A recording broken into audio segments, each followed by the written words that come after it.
Hotep, everybody. This is Michael Imhotep, founder of the African History Network and host of the African History Network show. It is Sunday, August 11th, 2024, and we are live. Now, everybody's going to tune in because I have a beautiful sister with me right now. You've seen her on Roland Martin Unfiltered. You watch on Sirius XM. We have the one and only Reecie Colbert here, host of the Reecie Colbert show on Sirius XM. How you doing today, Reecie?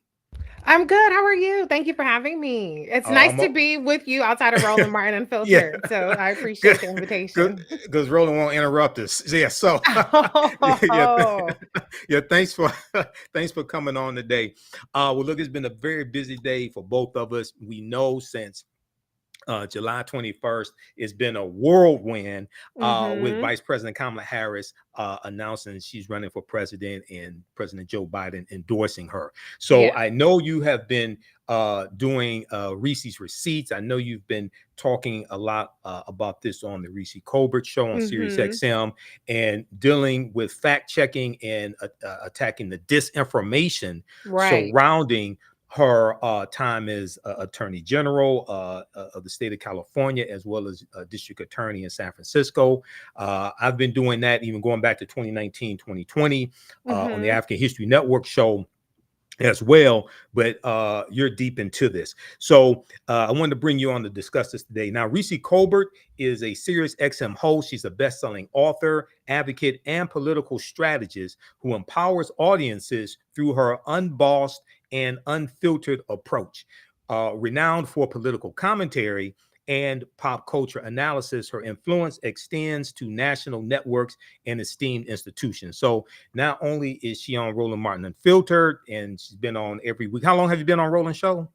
It has been almost 5 years now. Okay, so I've been on Mm-hmm. 4 years. It'll be 4 years, October 20th. I've been on almost every Friday, but she's also been on different shows on MSNBC as well. Yeah, Okay, I made so my rounds. yep, you made your rounds. Okay, so Reecie, let's start here. Um, I know so there was. I'm going to pull up some articles here to provide some evidence, and I want you to flesh this out also. So one of the first criticisms of then Senator Kamala Harris came when you had the debate that took place in 2019. Okay, and she was on stage with Representative Tulsi Gabbard Yeah. of Hawaii. Okay, Mm-hmm. and Mm-hmm. I and I'm remember gonna pull. that. Yep, I'm gonna pull up this piece here from politifact.com because I dealt with this at the time, and a lot of people, I see a lot of people still circulating the um, an excerpt of the debate, Yep. and they're circulating this misinformation and don't Mm-hmm. provide any context for it. Okay, Right. so Right. this piece right here from, and I'm going to turn on the screen share here in just a second. This piece right here from politifact.com really breaks it down and does some really good fact checking. And this is from 2019. Okay. Mm-hmm. And the name of this article, and I want everybody to write down the names of these articles. Please go research this. Proper documentation ends all conversation. As you know, as I say on the African History Network show, and you all know this, I tell you, you don't have to believe a word that I say. Go do your own research. And I provide you with this evidence. I want you to go read this, okay? Were Tulsi Gabbard's attacks on Kamala Harris' record as California prosecutor on target? Okay, and here's for those that don't remember or haven't seen the disinformation circulating around. I'm just going to summarize it here. It talks about marijuana convictions in her time as state's attorney general, and Representative Tulsi Gabbard says Senator Harris says she's proud of her record as a prosecutor and that she'll be a prosecutor president. She then talks about 1,500 people. There are too many examples to cite, but she put over 1,500 people in jail for marijuana violations and then laughed about it when she was asked if she ever smoked marijuana. She made allegations of her blocking evidence, things of this nature. We'll come to that in just a minute. But this right here, Harris put over 1,500 people in jail for marijuana violations.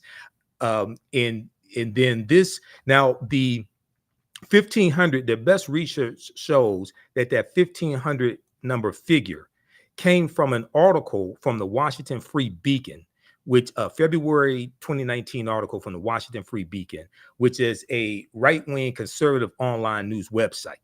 The quote from the Washington Free Beacon says at least 1,560 people were sent to state prisons for marijuana-related offenses between 2011 and 2016, end quote, when Harris was California Attorney General. It says the data comes from reports from the California Department of Corrections and Rehabilitation, the CDCR. Okay, so go ahead and talk about this, because the way this was presented was misrepresented. Right. Yeah. First of all, let me just say everything that Tulsi Gabbard said that night was a lie. It was whether it was a distortion, it was a Right. complete fabrication or something along the lines, and it really relied on a couple of things. Number one, people's innate belief that anytime that you are citing statistics, particularly about Black people, that they're correct, but it also was part of a disinformation campaign that has been going on against Vice President Kamala Harris. So let's start with the whole marijuana prosecutions thing. So the 1,500 number actually relates to statewide, the numbers statewide across the entire state of California. These are prosecutions handled by independently elected district attorneys. The California Attorney General does not dictate local prosecutors' prosecuting habits in terms of whether they prosecute marijuana. Exactly. That also didn't indicate if that was marijuana possession or anything along those lines. It's just marijuana related convictions. You have to understand that a lot of times, even when you see a low level charge like marijuana, that could be, if somebody is doing jail time for it, it's probably because they pled down from a more serious offense. And so they kind of were like, all right, we'll take this easy win, right? And we'll put you in jail for marijuana. But the fact of the matter is, 93% of people who are in state prison in California are in there for violent offenses or because they have a history of violent, serious offenses. So the whole idea that all these people in jail in California, all these people that Kamala Harris locked up, are people who are nonviolent offenders, just smoking weed, trying to get a blunt off, and here she comes, rounding them up to put them in jail, is just completely false. Now, in terms of her record when she was the district attorney of San Francisco, she actually had a more progressive record when it came to it. She did not charge simple marijuana possession charges. So again, if all you were doing was sitting up there smoking a blunt, you wasn't going to jail under Kamala Harris's watch. Now, if you were sitting up there dealing drugs and bumping people upside their head and you had other stuff going on, then maybe you got to plead down to simple possession. But over the course of her time as a prosecutor, as the district attorney, because she was also a prosecutor in Alameda County, but when she was a prosecutor, she specialized in crimes against women and children and more homicide cases. So when she was in Alameda County, she was not prosecuting marijuana charges. She prosecuted serious violent offenses. But as a district attorney, she actually, over the course of her time, I believe the number is, let's say, under 100. Okay, I think it's actually 45, but I don't have 45. Yeah, district 45. attorney. There you go. Right. 1,956 marijuana convictions, only 45 resulted in jail time. Okay, so yeah, so 92 is 92 right there. I knew it was. Now this is I'm gonna come to this in just a second. That's the attorney general. Okay, so yeah, when she was district attorney, it was like 45. But the reality is, like I said, she was more progressive when it came to marijuana charges. She didn't charge simple possession. She actually established this program called Back on Track, which was about getting people who, by the way, people were arrested for all kind of drugs back then. I mean, crack, you had heroin, you had all kind of stuff going on, meth, and so it was not just like the only drug enforcement was about marijuana, but there were people who were facing 2 decades of sentencing for crack, 2 grams of crack, or not 2 decades, but a decade. And she got those people out of jail into job training, into jobs, into, educational programs and things of that nature. And she reduced the recidivism rate to 10% for people who participated in her program. And so this notion that she was some sort of zealot when it came to marijuana is just not true. Yeah, that was a diversionary program that she instituted. Am I Right, correct on right. that? Right. That Yeah. is correct, and that's something that she took statewide. When she was attorney general, she actually established a new division. It's called the Division of Recidivism and Reentry, DR3 for short, and that really focused on reducing the recidivism rate. For people who don't know what that is, that means people who return to jail, commit another offense. So a lot of what we see in the prison population are actually repeat offenders. And so Right. one of her initiatives was to try to prevent reoffenders, prevent recidivism. And that was a much bigger focus as opposed to crime and punishment, just trying to get people in jail for as long as possible. That was not her position at all. And one more thing I'd point out too, actually, two more things I'd point out.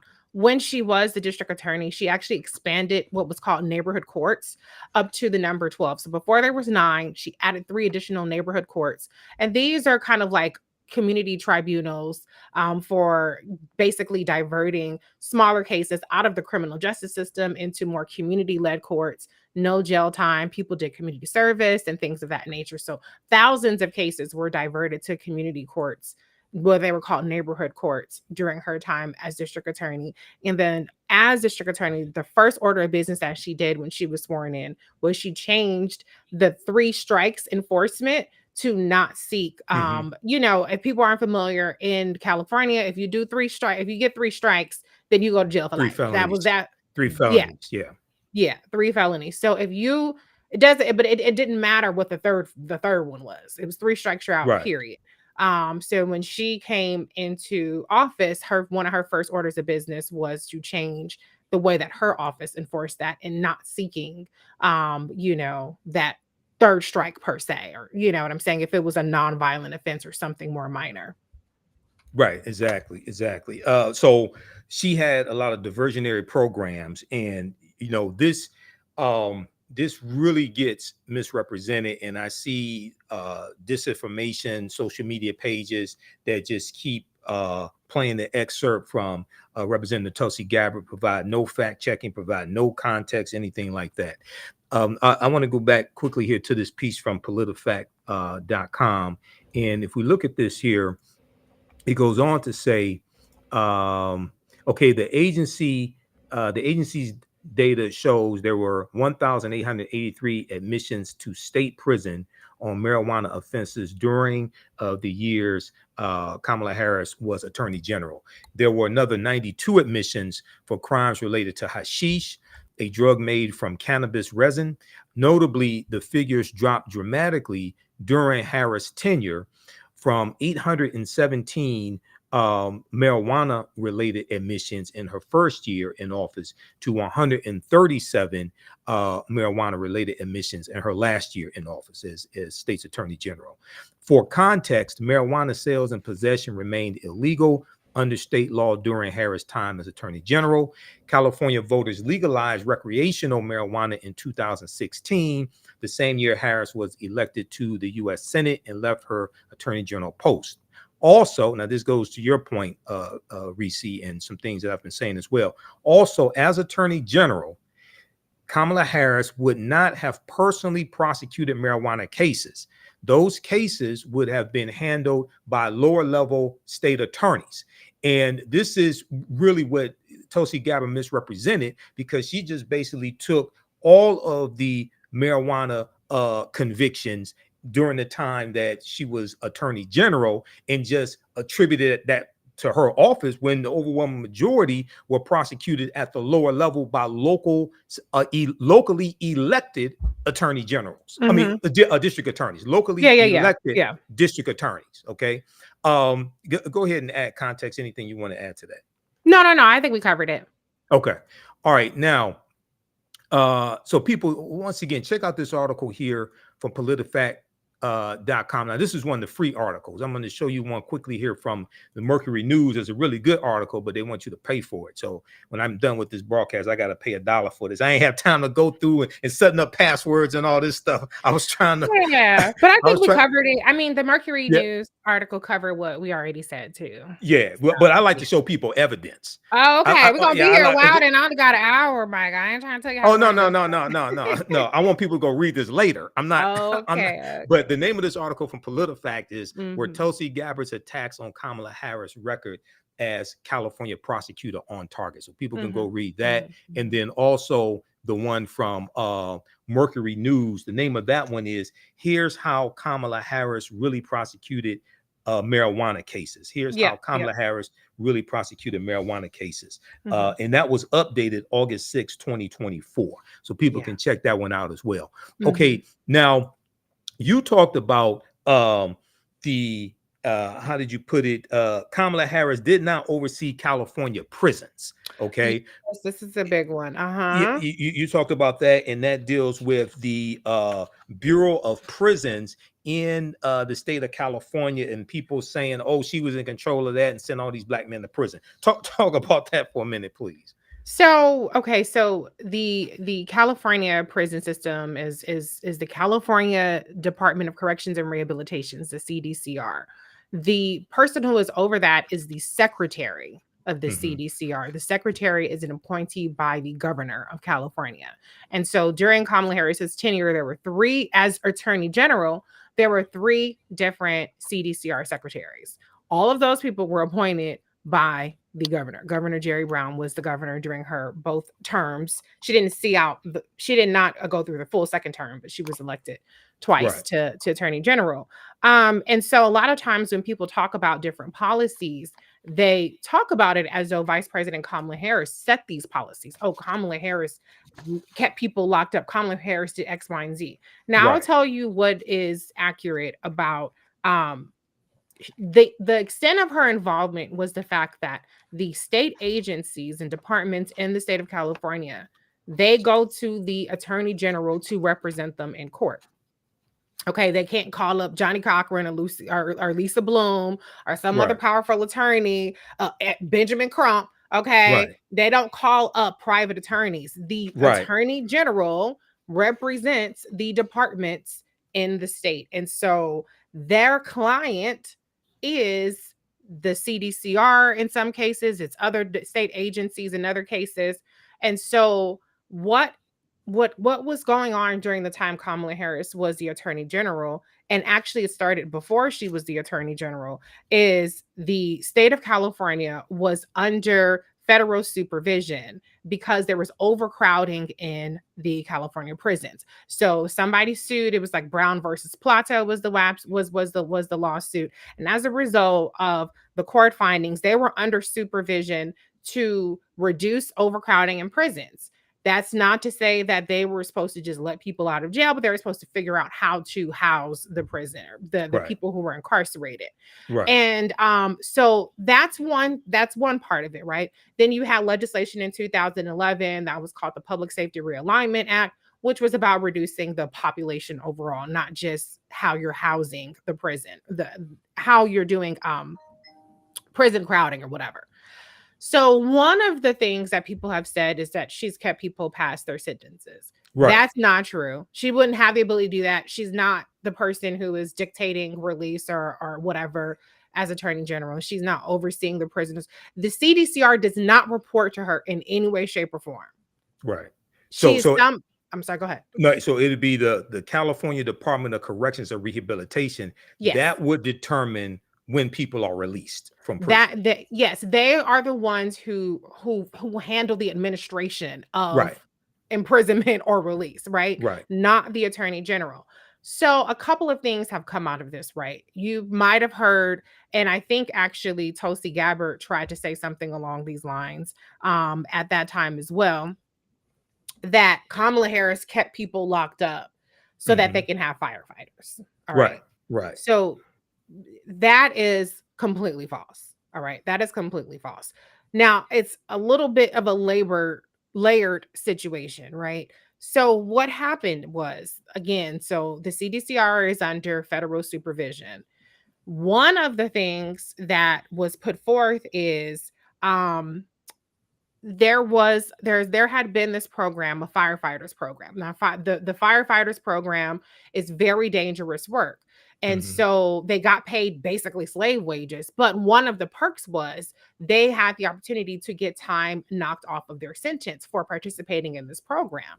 And Right. so, as a result of this federal supervision, the courts said, hey, you're already giving good time credits for people participating in this fire department, this firefighter force. Why not extend that same good time credit to people who are in other work programs within the prison system? And part of what they said was you can do that to the extent that it doesn't deplete the firefighters force, right? I'm giving you a 50,000 foot view of it. No, that's fine. Go ahead. So really what it was is that the CDCR slow walked implementing these good time credits for other workers, not for the people who were volunteering for the firefighter force, but for all of the other ones, things to people who were doing janitorial work and things like that. The courts wanted them to apply that to that group, and the CDCR did not want to apply that to that group. So there was a Deputy Attorney General, Patrick McKinney, who, representing the CDCR's position, filed a court filing to basically say, hey, if we extend these credits to other programs, then nobody's going to want to participate in this firefighter program because they can get the same perks for far less dangerous work. And the court said, that's BS. We're not going for that. You need to implement these credits across the board. So that is a much more complicated situation. Now, by the way, for what it's worth, Kamala Harris did not know that this person was filing that particular brief. Obviously, she has over 1,000 people working for her. There are thousands of briefs that are filed all the time. When she was alerted to it, she said she didn't agree with it and she would check in to see how it was characterized. Right. But all of that is to say that it is not true that those firefighters were held past their release date. It was not true that those firefighters were withheld from getting the good times credit. What actually happened was the program good time credits were not extended to people outside of the firefighters program by the CDCR. And so the courts forced them to do that after they had dragged their feet. So I know it's still there's no heroes when you're talking about basically prison slave labor, right? I mean, it's not like, oh, well, that's good. It sucks. These are people that are getting paid $1.50 an hour. They're doing grueling work. And the best thing for them is that they get to get out of jail earlier. But it's far different of a scenario than these people are waiting, bags packed to get out of jail, and Kamala Harris is like, no, not Right. today. We need you to fight the fires. That is not even remotely in the ballpark of what happened. So again, it was not Kamala Harris's position.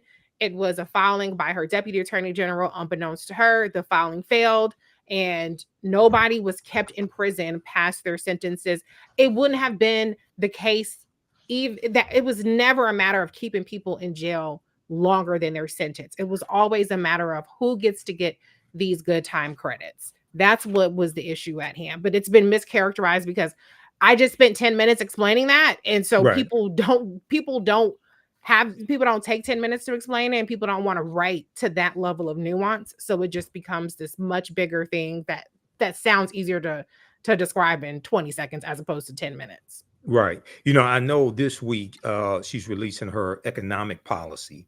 And CNBC has an article about that for people saying she doesn't have any policies. She doesn't have any policies. Well, you should go read Donald Trump's policies. Yeah. Her not releasing policies is much better than Donald Trump's policies, is much better than Project 2025, which is 920 pages. And actually, when people read the article from politifact.com that I put up, she had 5,000 people that worked for her in her attorney general's office. Right. That was the spokesperson. Yeah. So it's like no attorney general knows every single thing that's taking place in their office. And can I just add that Go ahead, sure. people don't understand this? The district attorney, the attorney general, these are executives. Okay. These are not employees. They are executives, the same way you have a CEO. She had thousands of employees. Her operating budget was several $100 million. And the Department of Justice, the California Department of Justice, handles a wide variety of things. Their focus is not solely on criminal law. They have civil law. She created the Bureau of Children's Justice when she was the attorney general. During that time frame, people don't remember and they don't put that context back to her time frame, but they were dealing with the homeowner mortgage crisis. So she was working on things like getting the homeowner bill of rights passed, going after the banks. She got $10 billion settlement for $10 or $20 billion. 20 billion. So yeah, 20 billion. It's been so long. I like some of these numbers aren't answering my. I know all the stuff, but the some. I know you know it.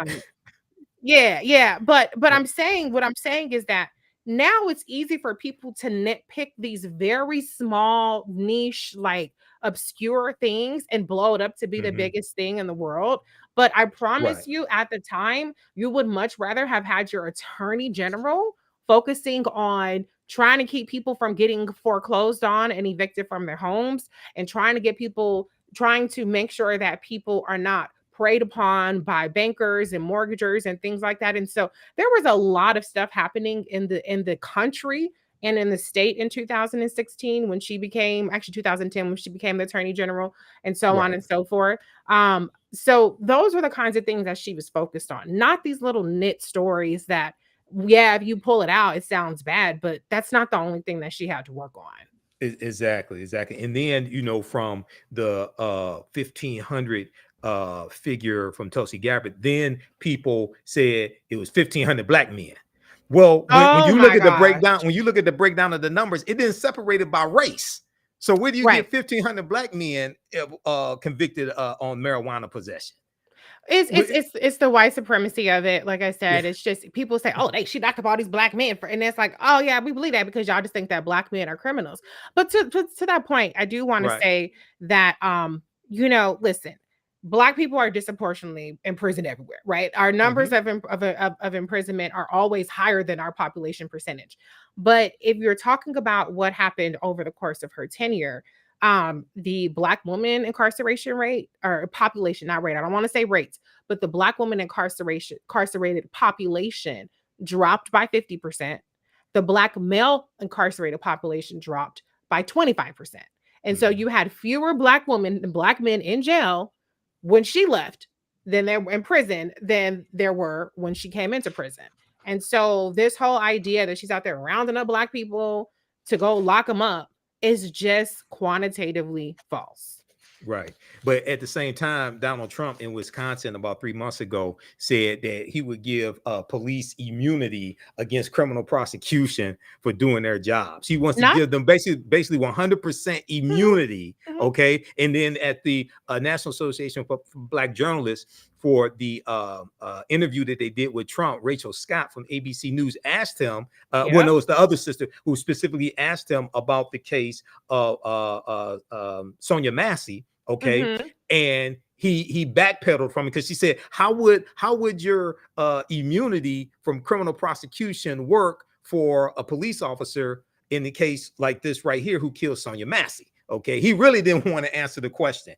Well, he kind of did, though. He kind of was like, I mean, if it was an accident, he still would have immunity. Like, he still kind of, he wasn't like, oh, no, that guy should definitely be in jail. He was like, oh, she had water and, well, maybe people are scared, which basically is what they've been using this entire time to get out of being prosecuted. Oh, I was scared. And, it doesn't matter if it was rational that you were scared.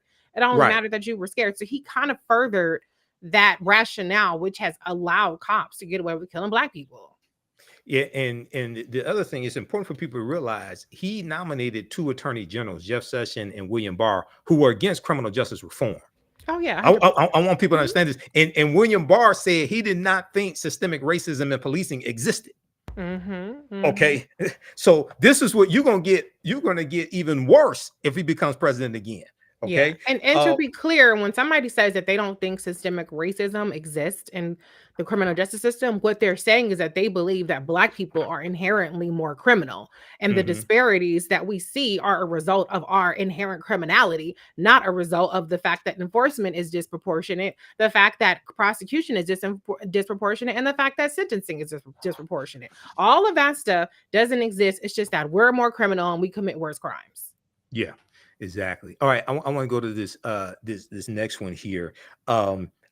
Kamala Harris fought to keep a bail system in place that impacts poor people in the worst kind of way. And this is also from the article. This came up during the debate back in 2019, and this dealt with let's see. Okay, we talked about prison labor. Okay, this one right here. Let me flip over to the screen share. I want everybody to see this here, and then I'm just going to introduce this and then let you go ahead and flesh this out. Okay, so Harris fought to keep a bail system in place that impacts poor people in the worst kind of way. A March article by Business Insider detailed then San Francisco DA Kamala Harris pushed in 2004 to increase cash bail. Quote, shortly thereafter, San Francisco's Superior Court judges moved to sharply increase cash bail calls for weapons-related felony charges, including assault with a firearm and the sale of machine guns, end quote, according to the article. It adds that as Senator Kamala Harris, she has introduced bipartisan legislation to encourage states to reform their cash bail systems so that lower income people are not kept in jail as a result of their inability to pay steep bail costs. Okay, so talk about that a little bit here and what happened when she was San Francisco District Attorney. So this is where people completely remove nuance from the situation. She has always been about making bail more equitable. However, what Mm-hmm. she was pushing for was an increase in cash bail for exactly what they said, weapons related felony charges. Right. So she did not want people who were arrested for committing crimes with firearms to be able to get out of jail for cheaper. I don't Right. think that's an unreasonable position to take. A lot of people forget what kind of environment in terms of crime it was back in in that time frame. To this day, I mean, if you go to 2004. San Francisco right now, they have people who they walk into the 7-Eleven, they come out, their windows is busted. You know what I'm saying? So at the end of the day, I think that she was being strategic and saying everybody should not be paying an arm and a leg. You shouldn't be like a Sandra Bland who gets pulled over. Now I'm not saying that was her context at the time because obviously Sandra Bland happened much later, but to give an example, you shouldn't be in jail because you can't make cash bail over stealing a cigarette or for failing to signal. But if you are knocking people upside the head and you mugging people and you are robbing people with a gun, then maybe you need to be in doggone jail, or you shouldn't be able to just get out of jail as easily as a person who has a parking ticket. So so there was that, right? And I think part of it is I'll be honest, she had to balance, how do you really tackle the root cause of crime? How do you really take out some of the ways that the justice system is harsher on Black people, while Right. also recognizing that people do want to see violent criminals off the streets. People don't want to be victims of these crimes either. They want something done. So there was a balancing act that had to be done. Now, if you're a purist and you say no cash bail should ever be increased for any reason for any time, okay, then that's fine. I understand if you don't agree with that. But in most pragmatic situations, there's a balancing act that has to happen. And so I think if she's going to balance the scales between people who are committing nonviolent offenses and getting more support around lowering cash bail or eliminating cash bail for them, and then the people who out there with guns pulling them on people had to go to Right. jail a little bit longer, I don't have a problem with that trade-off.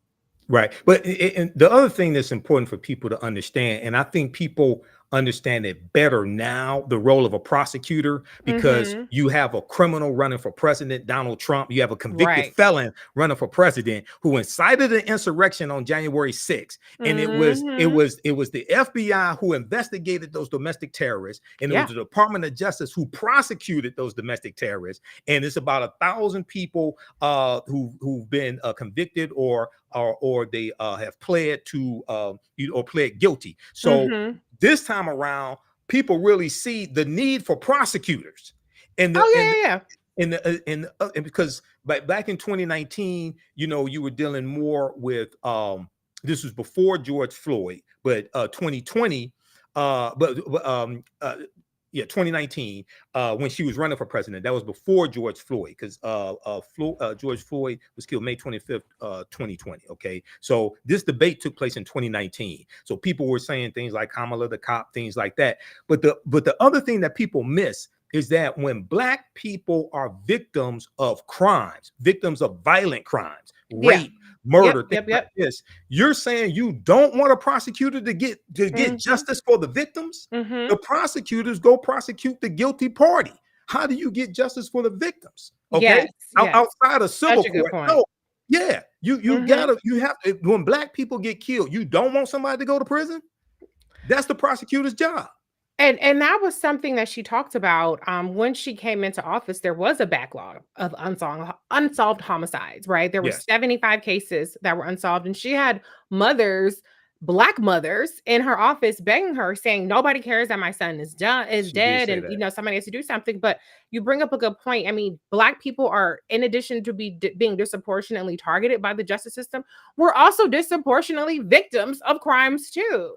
And Mhm. so what she did as district attorney, in particular, she did a lot around victim services. She did a lot around, for instance, helping families whose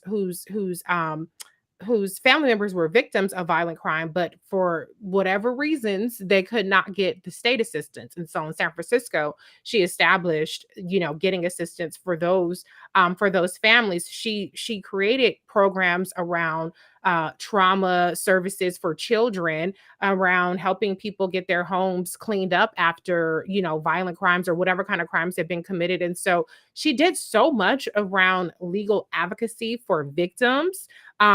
She did a lot around neighborhood legal fairs for people who were having issues. Everything that the district attorney does, everything the attorney general does, is not all about crime. It's Right. about the law, right? Law enforcement. And so she did a lot of work that does not get talked about at all in terms of helping the victims. And one thing I neglected to mention earlier was, but she was around, she helped spearhead the San Francisco Reentry Council. That was one of Mhm. her initiatives as district attorney, and that was collaborating with other agencies.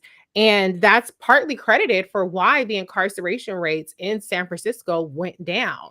Because if you tackle recidivism, if you Right. tackle how people reenter into society, tackling that root cause, which was the premise of Vice President Kamala Harris's work around Back on Track, the Reentry Council, the Division of Recidivism and Reentry as Attorney General, then crime goes down. So Right. that's really, there's plenty of evidence behind that, and the numbers just tell that story.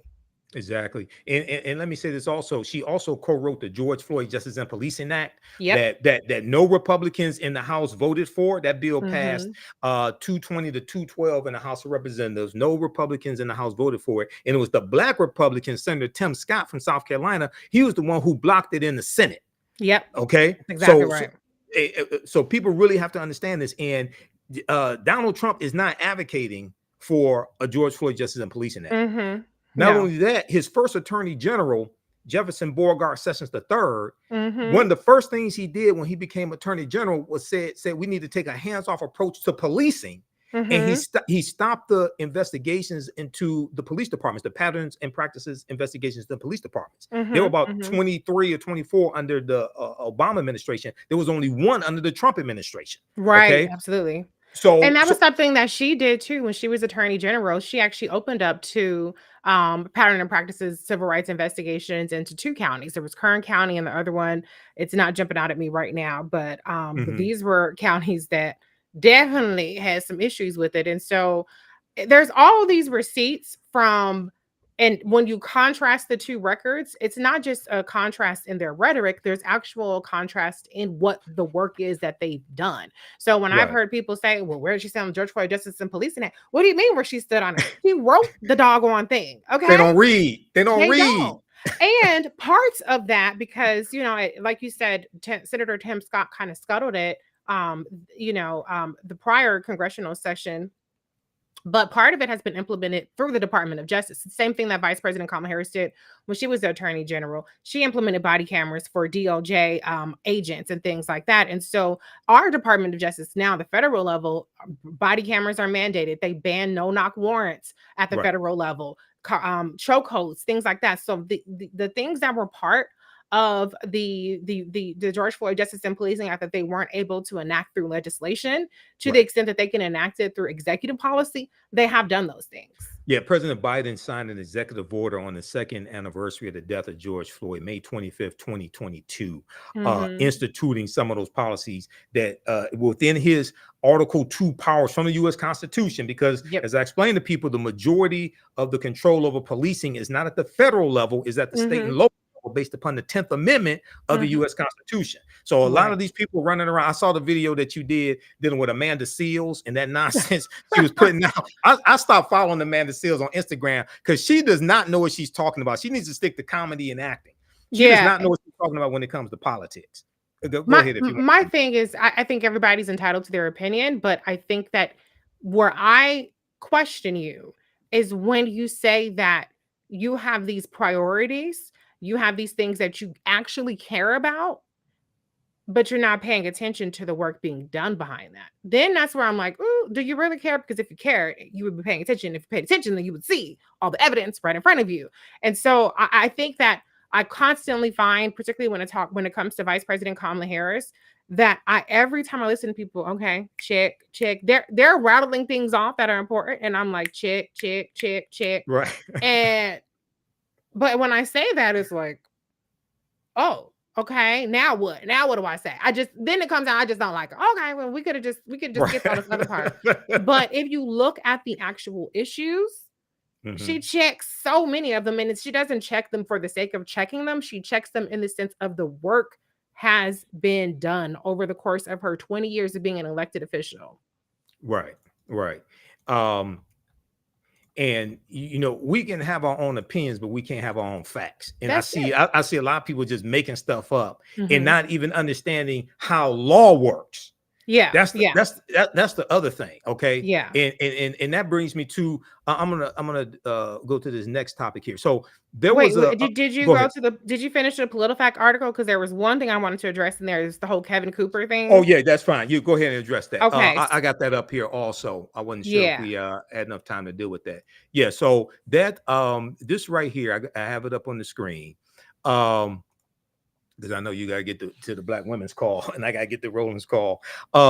Harris blocked evidence that would have freed an innocent man from death row until the courts forced her to do so. Now, this was an allegation that Representative Tulsi Gabbard of Hawaii made at the 2019 presidential debate. Go ahead and deal with that.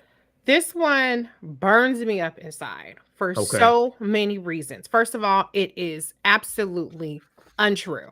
It is flat out unequivocally untrue. All right. So let me break this down a couple of ways, right? Number one, the case of Kevin Cooper was one in which he was on death row. He had actually exhausted all of his appeals before Kamala Harris was ever Attorney General. So the Attorney General's office is involved with appeals courts. As it says right here, he was convicted in 1983. All right. So before she became Attorney General, he had exhausted all of his appeals. He was granted a stay of execution by then Governor Schwarzenegger. Now, mind you, the Attorney General at the time while all this stuff was going on was Jerry Brown, who then became the governor. So Kamala Harris's office had zero involvement. This isn't one of those cases where I'm like, well, the Attorney General is supposed to defend the state in terms of these appeals. It ain't even that. She literally had zero involvement because the Attorney General does not have any involvement in clemency cases. Now, if the governor requests, can you do this or can you do that? That's different. But the Attorney General does not lead the governor on clemency issues. So I think her team messed up in responding to this because Nicholas Kristof did an article and he blamed her, which is absurd. Because if I've done the research on this, there is no contemporaneous reporting around Kevin Cooper's case that ever mentioned Kamala Harris. The first time her name even came up was in the context of Nicholas Kristof's article. It says right there, where he somehow attached her to the Kevin Cooper case, and her team, I think, did her a disservice by allowing her to say that she feels awful about it. She didn't know about it, as opposed to saying, this ain't got nothing to do with me. He had already exhausted all of his appeals. Now, it was actually Xavier Becerra, who was the next attorney general, and somebody running against him was trying to hold this against him as well. He said, hold up. This is a matter for the governor. This is a clemency matter. I ain't got nothing to do with that. So I was like, oh, so that's actually the correct answer, that this is the clemency issue for the governor. So what ended up happening was he was eventually granted additional DNA testing. Now, he had already had 2 DNA testings, right? That did not exonerate him. So Gavin Newsom ordered additional testing, right? Now, fast forward to 2023. So all this stuff was stated in 2020, in 2019. All this stuff was coming out in 2019. All these people were putting it forth that he was wrongfully convicted, that there was evidence to exonerate him. All they had to do was order the testing, and Vice President Kamala Harris went back in time. Now all of a sudden is culpable for him not getting this testing. That does it not say Gavin Newsom ordered? It didn't say Xavier Becerra, who was the AG at the time. It said Gavin Newsom ordered the additional testing. In 2023, the results of that testing came back. And the testing results showed, quote unquote, overwhelming evidence of guilt. It did not exonerate him. It showed overwhelming physical blood evidence linking him to the crime. Now, if you still want to believe he's innocent, that's fine. But the evidence that she was supposedly withholding that exonerated him actually further incriminated him. She was not withholding it, and he's still in jail. So I've seen now videos say that he was exonerated and he was let out of jail and he stayed in jail longer because of her. He's literally still in jail right now. He was literally incriminated more by the DNA test. And that's why you ain't here. Have you heard Kim Kardashian talking about Kevin Cooper since 2023? No.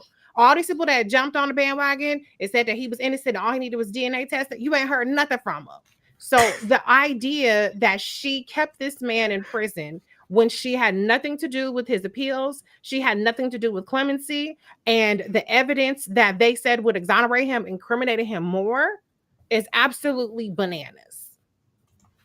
Right, exactly. Okay, and I'll send you the link. If I have to get off, I'll send you the link, because I'm telling you right now, I've been seeing the videos, and sometimes they'll say Kevin Cooper, sometimes they'll say innocent man on death row. Either way, they're talking about Kevin Cooper, and I'm not judge, jury, and executioner. I wasn't on the jury, okay? But what I do know is that the reporting says that the DNA testing that was ordered by Gavin Newsom further incriminated him and showed overwhelming evidence of guilt. That's what I know from the report. Right, exactly. All right. Lastly, I want to get to this, and anything you want to squeeze in. So there was a good article recently from Newsweek.com, and it deals with Vice President Kamala Harris and her stance on reparations. And I want to talk about this quickly because I know you did a video, a short video dealing with the 2019 interview with Natasha Alford for thegrio.com, and you show like a 20-second segment from that video, as opposed to the 5 or 6 second segment that mischaracterizes what she was saying. But everybody, please read this article. Please do some research. Stop listening to these Simple Simon ass people on social media. And let me just say this: these disinformation agents, a lot of these pages on social media, you don't know who runs them. Okay, a lot of, and when you have these disinformation agent pages and you don't know who runs it, I run it. You see me all the time. This is my page. I own this. Okay, you got pages out here where you got people from other countries running the page, Absolutely. On Facebook, go to it's called Page Transparency, and it tells you the countries that the people and the moderators live in that run the pages. When you got a page that just puts out stuff about Democrat, they did this, they did that, and they don't have nothing about what Trump did, they don't have nothing about the skullduggery of Republicans, that's some disinformation right there. Okay, so this piece right here, this is from July 28th, 2024, what Kamala Harris has said about reparations for Black people. Newsweek.com. Everybody read this. And let me close this out. So it talks about her advocating for policy, saying that I think there has to be some form of, I'm going to zoom in on this here. I think there has to be some form of reparations, and we could discuss what that is. But look, we're looking at more than 200 years of slavery. She said, we're looking at almost 100 years of Jim Crow. We're looking at legalized segregation, and in fact, segregation on so many levels that exist today based on race, and there has not been any kind of intervention done understanding the harm and the damage that occurred to correct the course. And so we are seeing the effects of all those years play out still today, end quote. So go ahead and flesh this out, and you could talk some about what you dealt with when you spoke with, you were interviewed by Natasha Alfred from thegrio.com. Yeah, I mean, to your point about disinformation, one of the most insidious things about disinformation is that it really preys on people's short attention span and the lack of intellectual curiosity and lack of critical thinking. Because when somebody puts something in front of you that is 3 seconds long and it's meant to, and it's inflammatory, and I sent you in the private chat the link to the Kevin Cooper story, by the way. So you know, it usually is stripping the context of the situation to make it look more inflammatory. So there was a question that Natasha Alford was asking her about reparations, Black agenda, or whatever. And what she said was, am I going to say that I'm only going to do something for Black people? No. That was 5 seconds of what she said before and after that. The whole actual context was, she was saying what benefits Black people benefits that entire community, which is unequivocally false. It's true that racism has an actual economic detrimental impact to our country. It has a detrimental impact in terms of our healthcare costs, which is something that are basically pooled, right? It has a detrimental impact into our economic growth and viability. And so her point was absolutely accurate. Now, the thing about it that annoys me is that, you know, people act like she didn't have a Black agenda when she actually did. But what was very clever about her was that she recognized, oh, am I freezing up? Can you still hear me? I can hear you. Okay, my camera stopped, messed up a little bit, but you can still hear me. So yeah, go ahead, keep talking. But what ended up happening is she recognized what we've seen under this administration as a result of the right-wing Supreme Court that Trump has gotten through, which is that if you put Black in neon letters, you're going to have things be shut down. So we've seen that with the Fearless Fund, where now the Fearless Fund has been unable to give out grants specifically for Black women. We've seen where the Minority Business Administration can no longer make things specific to minorities or based around race and things like that. And so what she would try to do was she would try to target Black policies by understanding how have Black people been disproportionately impacted. So for instance, she made redlining communities were eligible for business grants when she had her 2019 platform. People who have Pell Grants, people who are eligible for Pell Grants in school, something that 75% of Black students were eligible for. Those kinds of criteria are things that she used to try to target Black people, because if you say Black, it's going to be overturned. We're not allowed to have racially specific things for only one race, with the exception of Native Americans. That's it. Well, those are based upon treaties for Native Americans. Yes, there we go. hitting on that point. Let me show this. Now, I don't know if you know this, Reece. I did a presentation March 2nd, 2024 for the Detroit Reparations Task Force. They asked me to come in and do a historical presentation, also dealing with law. Based upon Title 6, for all you simple Simon ass people out there that don't understand law, but choose to run your mouth anyway. Title 6 of the 1964 Civil Rights Act, Section 601, non-discrimination and fairly assisted programs, bans race-based policies at the federal level. It's illegal to have policies for only one race of people. Okay. And all you have to do is Google, why are race-based policies illegal at the federal level? And you know what comes up? This right here from the 1964 Civil Rights Act. Go to archives.gov. That's the official website of the U.S. National Archives. Read the 1964 Civil Rights Act. So you got all these people out here saying we want policies specifically for African Americans. I've been on a committee to write an executive order here for the city of Detroit. That's illegal. Yep. And you got people out here putting out stupid ass black agendas, and none of this stuff is going to be implemented because they don't even understand law. And what I told the Detroit Reparations Task Force is for the city level and the federal level, do not put the term reparations on anything you actually want to get passed, especially if the majority of the people who have to vote for it are white, because it's going to be heavily attacked by conservatives. It's going to be attacked by Republicans. If they struck down affirmative action in college admissions, you think they're not going to attack reparations? If they struck down Joe Biden's executive order on student loan forgiveness, that would have disproportionately helped African Americans, but it would have helped a lot of white people too. And they did that the attorney general sued specifically on the basis that it would disproportionately impact Black people because they use Pell Grant eligibility, which is something that disproportionately impacts Black people. The same way that when it came, a lot of people are mentioning in the chat, what they did to sue around blocking aid for Black farmers. It did not say Black farmers get this aid. It said disadvantaged. But disadvantaged was code for Black, and because that coding happened, that is why it was overturned. Okay, that's why it was attacked. Yeah, that's why it was attacked, and that's why it was blocked in the courts. And even with the settlement that's now being paid out for $2 billion, which is different than what the administration and the Democrats tried to do with the $5 billion they're trying to get to Black farmers.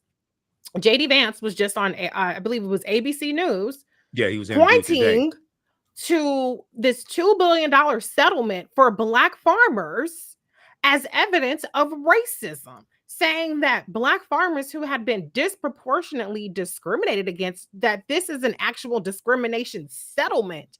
By giving them the money in their settlement is racist. And it is unmerited because you should not be giving people things because they're Black. I guess you can take things and withhold things and discriminate against people because they're Black, but you cannot repair the damage of what has happened to people because they're Black. And so this is where we have to be more clever. We have to not just look for Black and neon letters. But the last thing I'll say about it is I did not see a groundswell of activation when the child tax credit expired, because it was blocked by Joe Manchin and it was blocked by Republicans. That was something that cut Black child poverty in half in 1 year. I didn't see those people who activate strictly around reparations, no vote kind of folks activate around, hey, we just had a year where Black child poverty was cut in half. We need to continue that. That's reparations. That's repairing. You know why they didn't say anything? Because those simple Simon ass people don't read. That's why. There's that. They don't read and they don't understand law. This political suicide to say if we don't get reparations, we're not going to vote. Republicans don't want your ass voting in the first place. Like, that's a win for them too. No Republicans support reparations, not even the Black ones. Senator Tim Scott, Byron Donalds, John James from here in Michigan. No Republicans, not even the black ones, support reparations. We have to be more strategic in how we go about this. And this is what I told the Detroit Reparations Task Force. First of all, everybody needs to go read the 74-page executive summary from the California Reparations Task Force from the 1,000-page report, that final report. Okay, because they lay out 12 harms that have happened to African Americans. They admit there were more, and then they lay out 115 policy recommendations to repair the damage of the 12 harms. Take those 115 policy recommendations, create policy at the federal, state, and local level to repair the damage.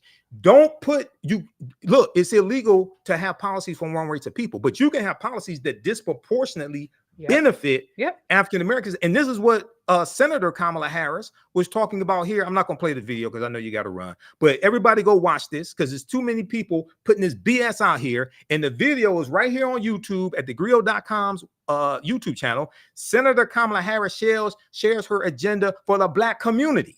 So anybody says she didn't have a black agenda is a goddamn lie, and you don't do research. Go watch it. Now, this is a 6-minute segment. Okay, go ahead. And can I say, so I've been putting out, some people are saying, Reecie Receipts, I appreciate you. I appreciate all the nice comments. I'm not responding because I'm trying to say this, but I'm putting out fact sheets. I call it Reecie with the Receipts. And so if you go to ReecieColbert.com/receipts, just put in your email address and then you'll get access to the link that has the receipts. But one of them I did a fact sheet on how this administration has advanced racial equity. I have personally reported at the White House for several of these initiatives, things like what they've done around homeownership appraisal bias, things that they've done around HBCU safety grants. Vice President Kamala Harris has really championed Black maternal mortality. And so the receipts are there in terms of the Black agenda. They've been very, very deliberate about creating racial equity in our system, which our system is systemically racist. And they've tried to reverse that and really evaluate on throughout all of the agencies how to undo the systemic racist barriers that we are experiencing.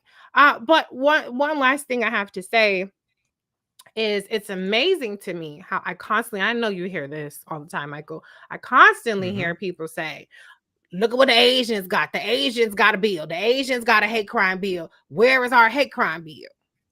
And I said, okay, well, first of all, you trying to fight a battle that we done won decades ago, because anti-Black hate crimes legislation is called the Civil Rights Act of 1968.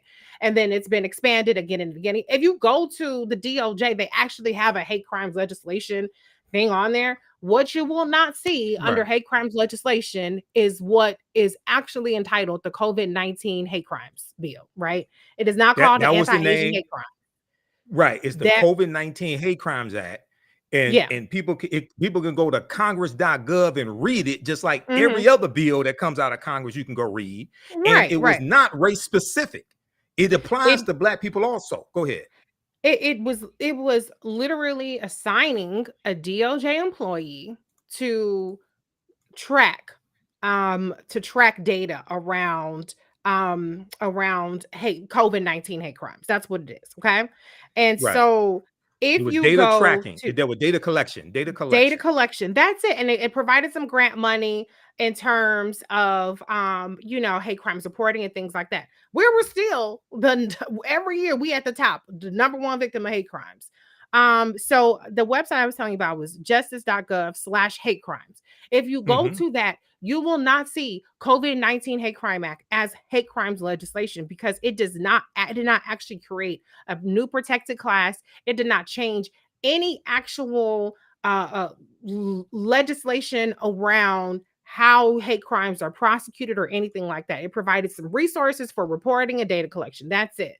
And so I see people tout this so-called anti-Asian hate crime bill as some sort of triumph for the Asian community that we are lacking in. When you had Vice President Kamala Harris, and she was a senator, she actually revived the push for anti-lynching legislation, something that had failed to pass 200 times. And she revived the push for that when she became a senator. Her bill was the very first bill to pass the Senate ever as it relates to anti-lynching. And so it didn't pass while she was a senator, because Rand Paul ended up filibustering the bill that passed, the version that passed the House. But under the Biden-Harris administration, it passed both chambers of Congress. President Biden put this bill into law. And so that actually did create a new class of how you legislate and prosecute hate crimes. And some people say, well, it wasn't just Black people that got lynched. You know what? I'm through with y'all. 72% of African Americans who were lynched from about 1882 to 1968, something like that. The NAACP has the statistics on their website, the national website. There's about 4,700 lynchings. 72% of them were African Americans. But Right. yeah, that was the first anti-lynching bill in 122 years. Yep. Okay. Yep. We've been trying to get one for 122 years. Number one. Number two, like I said, it's illegal to have policies for only one race of people, but you can write policies that disproportionately benefit a race of people. Number three, go to congress.gov and read the COVID-19 Hate Crimes Act. Okay. And it deals with data collection. It didn't give extra protections for Asian Americans. Yeah. And that bill applies to everybody. It dealt with COVID-19 related hate crimes. But you mentioned the Department of Justice. Justice.gov is the U.S. Department of Justice national website. Official website. And let me correct myself real quick, because I said that it wasn't on there. It is on there now. Last time I checked, last year it wasn't on there, but now it's on there. But it does explain exactly what I said. It's an expediter to review charges, improve reporting. That's it.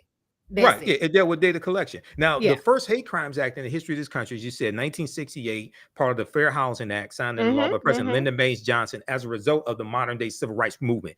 And that was largely for Black people. Nobody talks about that. Now, we talk about it. We talked about it on Roland Martin Unfiltered. But the U.S. Department of Justice was created in 1870 during Reconstruction by Congress, and it was largely put in place to protect the new rights for African Americans. Read this article. I deal with this in my class. Everybody read this article from SmithsonianMag.com. Created 150 years ago, the Justice Department's first mission was to protect Black rights. Okay. And that gives you an education.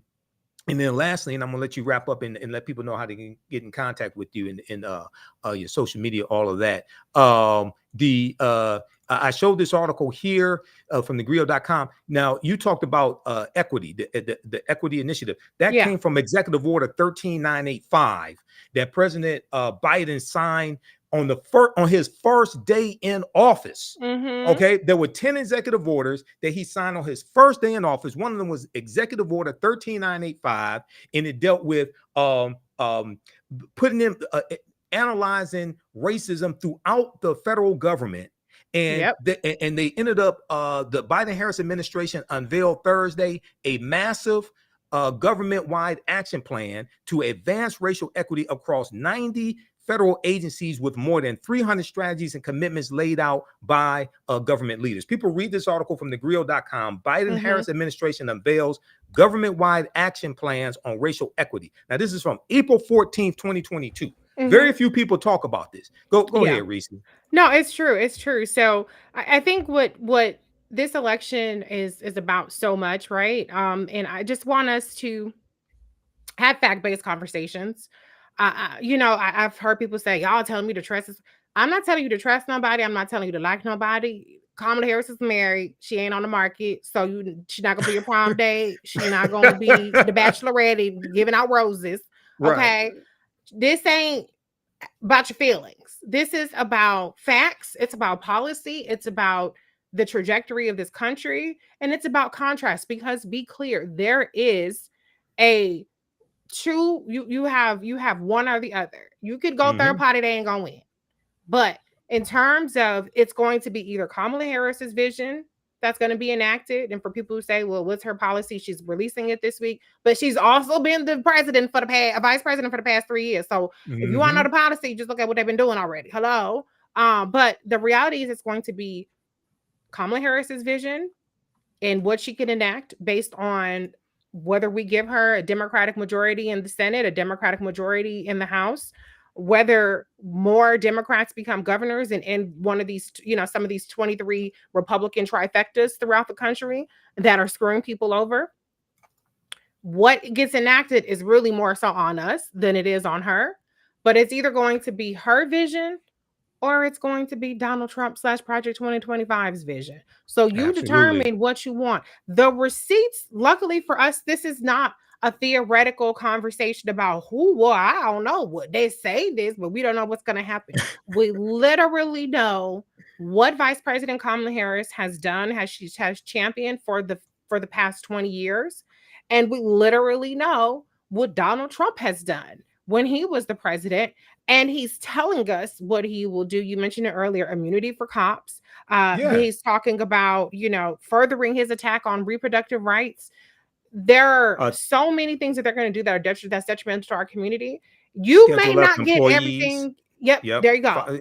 Firing 50,000 federal employees, and African Americans make up 18.4% of federal employees. Yep. Okay. And replacing them with Trump loyalists. Go ahead. So there's a very much a huge dichotomy in what we're facing.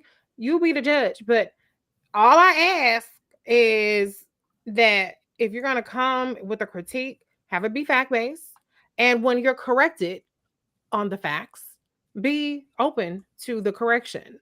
If somebody can correct me, okay, all right, it is what it is. I could be corrected if what you're saying is true and what I'm saying is wrong. And I know how to correct myself too. So I just ask that people really look at what's at stake. You're not picking a prom date. You're not picking a mate. You are picking a person that is going to appoint, I believe it's 4,000 government appointees. I could be wrong, but I'm pretty sure it's 4,000. 4,000 that the president appoints. Okay. And that's going to dictate how every agency runs. And so you make the choice. If you want to nitpick here and nitpick there and just pick the lowest hanging fruits, to determine how you're going to vote, that's your prerogative. But we have big fish to fry in this election. So y'all can follow me. ReecieColbert.com is my website. If you want to know about a lot of the data that I have on Kamala Harris, I'm putting together more fact sheets beyond just Kamala Harris as well. You can go to ReecieColbert.com/receipts and give me your email address and you get my receipts. Right now I have 6 of them up. 4 on Kamala Harris specifically. 1 is on the administration's advancing racial equity, and then 1 is on Vice Presidential nominee Governor Tim Walz. So that's what I have right now. Reecie Colbert on Instagram, Twitter, TikTok, and that's it. So I feel like I'm missing up. And Instagram. Yeah, Instagram. There you go. Yeah. Yep.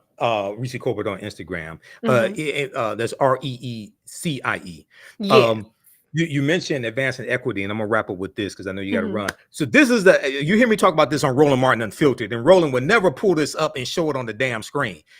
This is at whitehouse.gov. Yeah. Fact sheet. The Biden-Harris administration advances equity and opportunity for Black Americans and communities across the country. This is a 36-page document that takes you through the policies of the Biden-Harris administration and shows you how these policies are benefiting and helping the African American community. Overwhelmingly, Republicans are against these policies and overwhelmingly they voted against these policies as well. So it's not only an election is not only about what someone can do for you, it's also understanding how to protect gains that have been made, and how to block and stop what other people are trying to do to you as well. So people read this at whitehouse.gov. They have a new version that came out in 2024 that's boiled down to like 9 pages. This one is the full one, and it takes you all these policies. All right, Reecie, go ahead. I know you got to run. No, that's it. And I haven't said it in a while because the energy of the election has kind of shifted so much to be so much more aspirational and positive. But I still have to remind people that our citizenship is on the ballot. When JD Vance, I just mentioned him earlier, is talking about they want to deport over 1 million people in the first year, and they're holding signs for mass deportation. Be clear, that is not just so-called illegal immigrants. Okay, those people don't give a damn about your citizenship status. Okay. And Right. so when you have laws that are passed in multiple states now that allow the police to arrest you under the suspicion that you are an illegal immigrant, and there's no penalty if they're wrong with that, that means your citizenship is on the ballot, because that means that you have to walk around with your papers.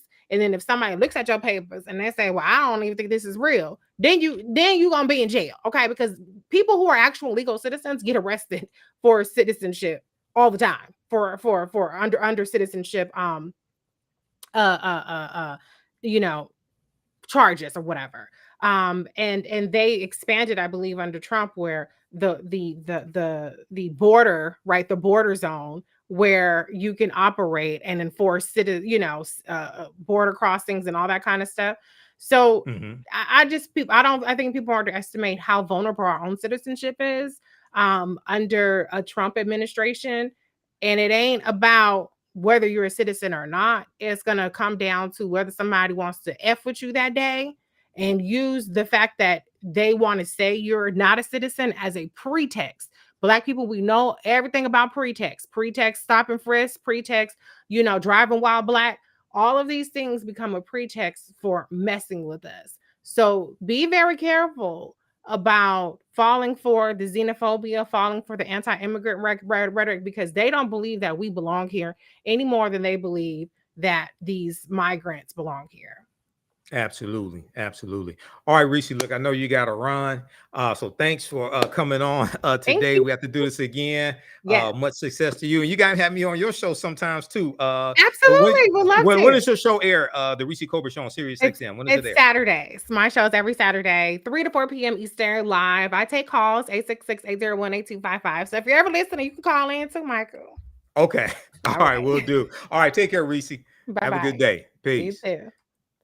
All right, everybody. So that was Reecie Colbert, the one and only Reecie Colbert. You see her on MSNBC. You see her on Roland Martin Unfiltered. You hear her on Sirius XM. She's also on the Clay Kane Show on Sirius XM as well. So she has her own show, but she's also on the Clay Kane Show on Sirius XM as well. Right before I let her go, I showed you this article here. I've posted about this on our Facebook fan page, the African History Network, before. This is from Thursday, July 11th, 2024. Trump claims not to know who is behind Project 2025. A CNN review found at least 140 people who worked for him are involved. Okay. And he knows Kevin Roberts. He spoke for the Heritage Foundation in 2022. Washington Post has an article showing a picture of the two of them together on a plane together, headed to a Heritage Foundation conference. And in this article, it says many people Trump knows quite well are behind it. The Project 2025. 6 former cabinet secretaries helped write or collaborated on the 900-page playbook for a second Trump term published by the Heritage Foundation. 4 individuals Trump nominated as ambassadors were also involved, along with several enforcers of his controversial immigration crackdown, and about 20 pages are credited to his first deputy chief of staff. In fact, at least 140 people who worked in the Trump administration had a hand in Project 2025, a CNN review found, including more than half of the people listed as authors, editors, and contributors to Mandate for Leadership, the project's extensive manifesto for overhauling the executive branch of the government. And this is their plan for the first 180 days of a possible Trump administration. What do they have planned for the other 3.5 years of a possible Trump administration? Okay. This is why he has to be stopped at the ballot box. Now, if you like this type of information, be sure to visit our website, AfricanHistoryNetwork.com, AfricanHistoryNetwork.com. Register for the online history classes that I teach on Saturdays and Sundays. Register for the online history classes that I teach on Saturdays and Sundays. Sundays is Black Resistance Movements, from Christopher Columbus to the Haitian Revolution and the Black Power Movement, 1492 to 1968. This is a 10-week online course, and we go through and look at history leading up to the Civil War. We look at hundreds of years of history, and we look at what happens to us after slavery ends, and we look at the Jim Crow era, Reconstruction, Civil Rights Movement, Black Power Movement, Great Migration, and and look at history, look at the laws and policies put in place that brought us to where we are today to understand where we need to go from here. Okay. And then the first class that I teach, and I teach this one on Saturdays, is Ancient Kemet, the Moors, and the Ma'afa, understanding the transatlantic slave trade, what they didn't teach you in school. Now, this class we deal with thousands of years of history and what leads up to the transatlantic slave trade taking place. This is a 12-week online course. For both of these classes, we do the sessions live. All the classes are archived and recorded. You can go back and watch it anytime. I have my class lesson plan here. So it walks you through each the topics for each class. You can each class session. You can download the class lesson plan here also. Okay. So the classes are on sale right now, $80, regularly $130. We have a bundle pack where you get both courses for $120. As soon as you register, you can start watching the content now. Okay. As soon as you register, you can start watching the content now. You don't have to be present in class. You can just watch it at your own pace. And even after the course is over with, you can go back and you'll still have full access. You can watch it anytime. The content is PG-13, so you can use this with your children. It's not, I don't do a lot of cursing or anything like that. It's not overly vulgar. It's very visual. There are 80 to 100 articles that we go through and look at. There are over 200 slides in my class. There are 15 book references as well. And usually I show you the books on the screen, the book references on the screen. Also, I show you excerpts of interviews I've done with some of our scholars like Professor James Small, Professor Kaba Hiawatha Kamene, Anthony Browder, Tony Browder, Renoku Rashidi, and others. Okay. So I've been teaching this class on and off since 2017, Ancient Kemet, the Moors, and the Ma'afa, understanding the transatlantic slave trade. I developed both of these classes. I'm a historian. I've been studying 34 years. So you're never going to look at history the same way. Your understanding of politics is directly related to your understanding of history. So this information is going to totally blow you away. You can support us also through, so registering for the classes, that supports us, that helps us to financially support us, to help us keep doing the research, stay on the air, keep broadcasting, pay the bills, etc. You can also support us through Cash App and PayPal, because all this stuff does not happen for free. You can support us through Cash App or PayPal, $, the AHN show through Cash App, $, the AHN show through Cash App. And that's our official Cash App account. Now, these are some fake African History Network Cash App accounts. I've identified 5 of them out here. They've been stealing money from us. I'm still trying to get them shut down. When you click on this link here, it takes you to our QR code for the African History Network as well for Cash App. Okay. And then here's our PayPal link right above that. You can click on that also. So if you want to support us, $5, $10, $15, $25, $50, $100 or more, that definitely helps. Okay. Because it takes a lot to do the type of research that I do and pay for all of these services.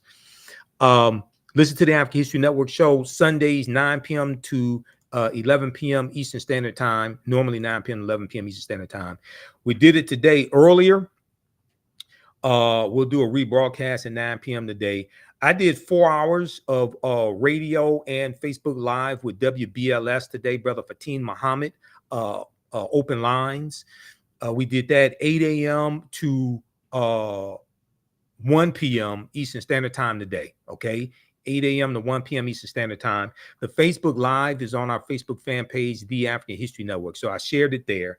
And we talked about the election, Kamala Harris versus Trump. We got into a deep discussion about politics and history, things of that nature. So go check that out also. All right. Follow us on our Facebook fan page, The African History Network, The African History Network, and my personal page, Michael Imhotep. You can like our posts, share them, post your comments as well as on our videos, and subscribe to my YouTube channel, Michael Imhotep, IMHOTEP, on YouTube. Okay. And subscribe there, like our posts, comment as well.